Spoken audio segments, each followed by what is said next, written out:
There is a moment I believe changed the course of history. Not just because of what happened, but because it gave us a glimpse into who truly holds power today. Separation confirmed. Starlink today is the backbone of the Ukrainian military communications. Starlink was the most downloaded app in Ukraine. Elon Musk said today that his company, SpaceX, can no longer fund the Starlink satellite system in Ukraine. This isn't the first time politicians relied on billionaires for aid, but making an entire country's communications rely on one man's mood? Go yourself. It feels especially dystopian because it's at this intersection of money, politics, science, and ultimately power.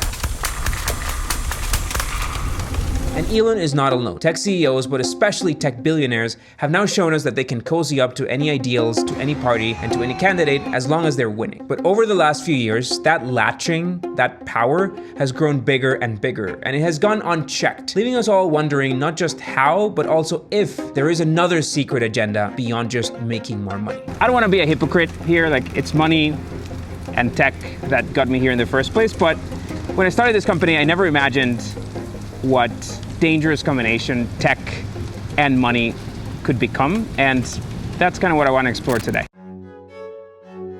Let me start by saying that I think most governments around the world are the epitome of inefficiency.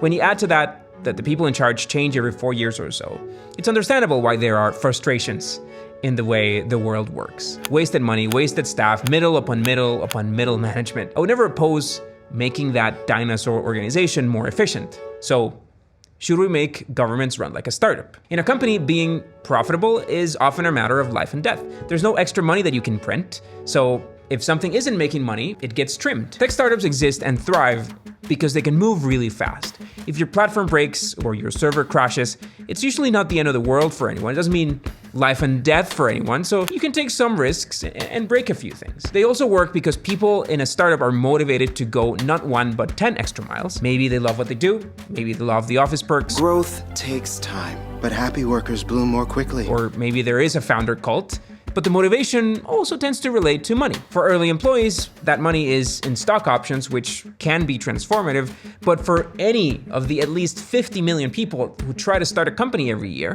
the motivation behind this life of stress and uncertainty is precisely the odd chance of really making it. Let's be real, most people like money. And transformative money through entrepreneurship is attainable. It's right there, right? We're reminded all the time, because if they did it, why can't we? Few of us think of money as having more power, but we also can't deny that at certain point, that's what money becomes. Offer me money, offer me power. Probably the most important example in modern history is this dude, who started an oil company in 1870 and 20 years later controlled 90% of America's oil refinement capacity. When a single person has so much power, they can dictate prices, in this case of everyday things, they can support friendly politicians, and they can lobby laws that keep regulations against them weak. And people noticed there was a revolt in society, and because the government was still in charge, and society, at least in theory, commands the government, laws were created to stop this. The Sherman Antitrust Act eventually led to the dismantling of Standard Oil, and, well, it became pieces, or smaller yet still pretty evil, oil companies. And that's not the only case. We can see through history that whenever a company gains too much power or controls too much, laws get created to stop them. Perhaps the most important one, also around this time, was the establishing of private voting booths. Before that, employers could sway their employees to vote one way or the other because ballots were publicly marked. Okay, so you're a billionaire and they just crippled your gig of telling your employees who to vote for. What do you do next? Well, donating money to a party or a candidate was the next easiest thing. And let's be real, no politician, regardless of which side of the aisle they sit on, no politician can ignore a $1 million campaign donation. In the US, in particular, after a Supreme Court ruling, there are no guardrails or limits as to how much a company or an individual can donate to a politician. We made a whole video about that. Now, the government's job is supposed to be ruling in everyone's interests, in the constituents, because our vote keeps them there. If politicians are lobbied against our interests, well, we still have our vote, right? Because nobody can sway us to vote against our own interests, right? Do you like the feeling of power you have as a newspaper proprietor, of being able to sort of formulate policies for a large number of newspapers in every state of Australia? Well, there's only one honest answer to that, of course, and that's yes. Owning a media company was the next great freaking thing to get more power. It's funny because media companies aren't the most profitable, they aren't the easiest to monetize. You have to rely on sponsors and clicks, but a media outlet gives you this incredible, powerful, and fairly unregulated way to control people's opinions. As long as you don't outright lie, or at least lie about someone with enough money to sue you, it's just free speech, right? There's another hidden power to a news outlet that people often don't think about, and it's backlinks. Google's algorithm balances hundreds of different variables to determine what comes first when you run a search. But one of the most important variables to determine ranking is what pages link to a page. And over the years we've been in business, about 4,000 websites have linked to our domain over 49,000 times. And that's what lets us outrank many of our competitors. Now, our website gets hundreds of thousands of organic visitors per month, and a good chunk of them is from searches related to startup topics. And we've been able to build this authority and this SEO traffic in part thanks to today's sponsor, Ahrefs. No kidding, here's my actual subscription history. We've been their customer since 2015, and they've been a key platform for improving our SEO, monitoring competition, identifying which keywords they're trying to snatch from us, and finding keyword ideas for new content. They also recently launched Ahrefs Web Analytics, and if you've seen Google Analytics lately, it's another mess to use, and Ahrefs lets you get traffic reports across countries and across devices without all of that hassle. It's privacy friendly, it requires no cookies and no personal data. And it's also real time, no more waiting till the end of the day to watch a report. You can set it up in seconds, and it's free for a limited time if you use the link in the description or snap this QR code here. Really, Ahrefs is my golden standard for what an SEO tool should do. Thanks guys for sponsoring today's video. Okay, so media companies. Rupert Murdoch is the star example for this one. When is press news and when is press propaganda? I'm not even gonna try to find the answer to that, I'll just leave it to you. But Murdoch is not just a billionaire. He's been there as a relevant player in every election since he started his media empire, even calling elections a little too early. Yeah, we called Wisconsin, now we're gonna call Arizona, so we call the election. We call the election? Call it.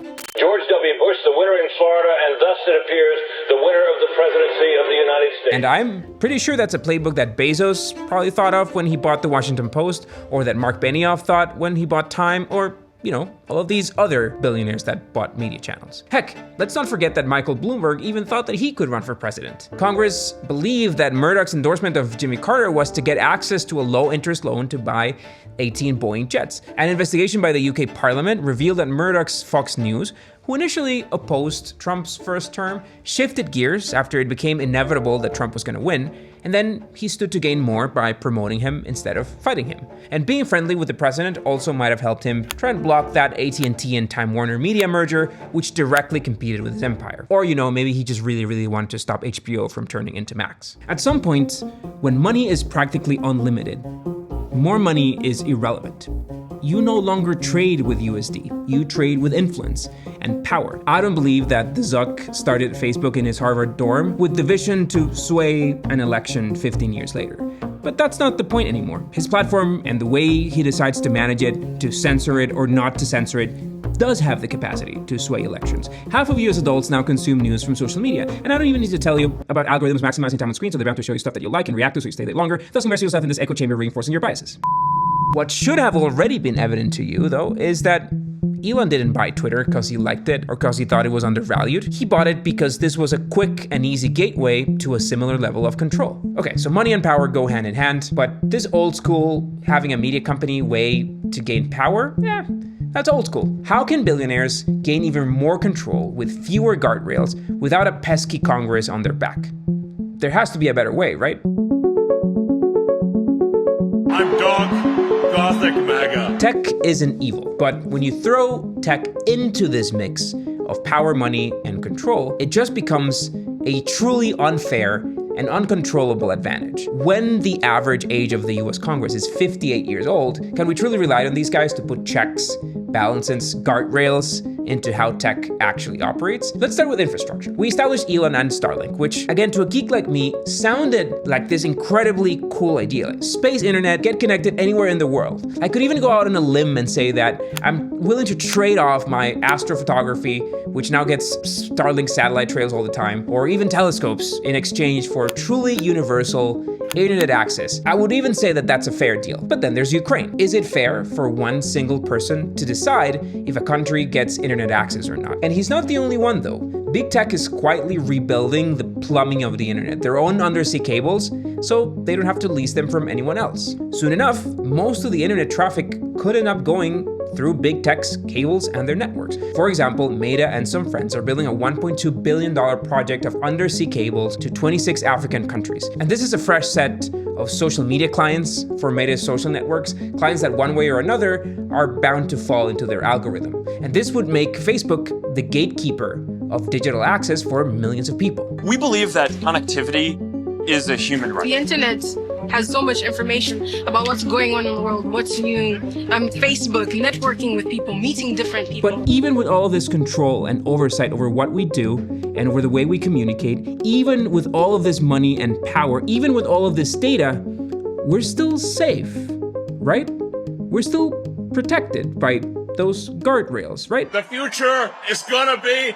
amazing! And yet, the most alarming aspect of this technology is not how they've influenced the government or how they've embedded themselves there thanks to money and power that they already have, but how billionaires are all working to remove the guardrails and to build societies of their own. For example, Silicon Valley billionaires have been secretly buying land in California to build California Forever, a tech billionaire-funded smart city that the county where it sits on strongly opposes. They need approval from the constituents in the county to break ground on the city, and they've been holding strong despite million-dollar lawsuits against them in order to scare them away. The fact that a vote is required to pass this thing is precisely the guardrails that I've been talking about. Call it bureaucracy, call it a gridlock, which it is more often than not. The law requires a vote, and that's what protected the county from a city that its people don't want. A lawsuit within a family farm that's looking at $1 million plus in legal fees, it just makes me very angry. But in early 2026, the neighboring city of Suisun announced plans to annex the 50,000 acres that California Forever owns. And if that happens, that could sidestep the county's vote and the city could begin building without the guardrails. Just cheating the system with money. Fire every single mid-level bureaucrat, every civil servant in the administrative state. 0.5%. We should hold a contest to charter up to 10 new cities and award them to the best proposals for development. This idea of billionaire-owned cities is harder to accomplish in the States, at least for now, but that hasn't stopped billionaires from funding these experiments elsewhere. A video went viral earlier this year that touched on some of this stuff, and it was easy to dismiss that video as conspirative, but a lot of this stuff is actually happening already. In Honduras, for example, investors like Peter Thiel, Sam Altman, and Mark Andreessen funded a project to build a city called Prospera, which very much already exists. Prospera is building the fastest growing private city project in the world, elevating human potential through a radically decentralized private governance framework, building the future of human governance, privately run and for profit. These investors basically convinced the Honduran government to let them build basically a self-governing city, a state within a state, in one of Honduras's most beautiful areas, no less. Civil, commercial, labor laws, environmental regulations, taxes, they're all custom. Basically everything except for criminal law is defined by this state, city, whatever government. The legal tender is, of course, Bitcoin. The city is owned and managed by a US company. It has a company-controlled council of trustees, which makes decisions for the city. It has minimal democratic participation and a veto that always belongs to the company. But we can trust a US company to create labor laws that put people first, right? We can trust that these billionaires are going to be fair, that they're not going to have any hostile takeovers over the lands around this city to expand it, right? This is some neo-colonial shit. Like, a majority of these cities' inhabitants are, of course, not Honduran, and by no means is this the only one. A fair share of other cities are being built by the same investment group and by other billionaire investors around the world. I'm going to be visiting Prospera over the next few weeks, so you want to stay tuned for that. Going back to what I said earlier, yes, governments are vastly inefficient. But that inefficiency, playing some devil's advocate, those guardrails are there for a reason. As much as experimenting and moving fast is how we startup founders like to do things, I'm not really sure that experimenting with people, communities, countries, and societies is the solution to our problems, especially when people running those experiments live in these echo chambers and have never managed the well-being of people that aren't on their payroll. These self-governing cities, these billionaire conclaves, do feel like bubbles where the rich thrive and the poor are just left out. They do feel like an attempt to build a utopian society where the solution against the usual society problems starts by just leaving everybody else out and just centralizing power around one figure. It does leave you wondering if that is just the latest billionaire power grab, and when the guardrails that we have will finally fall. Thanks a lot for watching, guys. If you enjoyed this video, you should watch our coverage of Elon and how he might not actually be the founder of Tesla. Catch you on the next one.